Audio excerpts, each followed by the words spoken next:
ব্যাটবাজার আন্ডারে ছিল, কিন্তু আমরা সেই সময় ছিলাম পরাধীন। কিন্তু আওয়ামী লীগের আমলে আমরা এক শ্রেণীর লোক পরাধীন হয়ে গেলাম। পাকিস্তান আমলেও কি কিছুজন লোক এই দেশের স্বাধীনতা ভোগ করে নাই? করে। তো হাসিনার আমলে আমরা কিছু লোক পরাধীন হয়ে পড়লাম।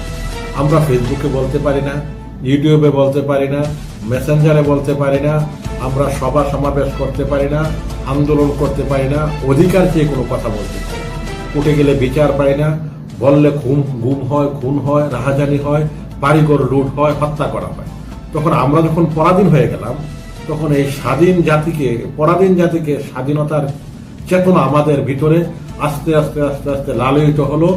সর্বশেষ ছাত্র জনতার একটি বিপ্লবী গণ উত্থানের মাধ্যমে এতে অংশ নিয়েছে ছাত্র, শ্রমিক, জনতা এবং প্রবাসীরা সহ এই যুদ্ধে সম্পৃক্ত হয়ে এই দেশটাকে একটি ফেসিবাদ স্বৈরাচার দুঃশাসনের হাত থেকে মুক্ত করা হয়েছে।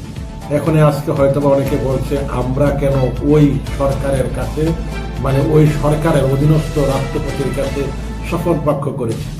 সাপোজ এটা ভুল হতে পারে, এতে দিস ইজ নো ম্যাটার, এটা কোনো সমস্যাই নয়। আমরা চাইলে একটি বিপ্লবী সরকার আজকের দিনও গঠন করে যা মনে চায় আমরা স্বাধীন চেতা আমরা সেটা করতে পারি। তবে এখানে মানবাধিকারের কথা বলা আছে, মানুষের মৌলিক অধিকার যেন পূর্ণ না হয়, মানুষের ন্যায় নীতি ইনসাফ প্রতিষ্ঠার বৈষম্য বিরুদ্ধে যেহেতু আন্দোলন করা হয়েছে, সেই জন্য হয়তো বা ছাত্ররা এটা করছে না।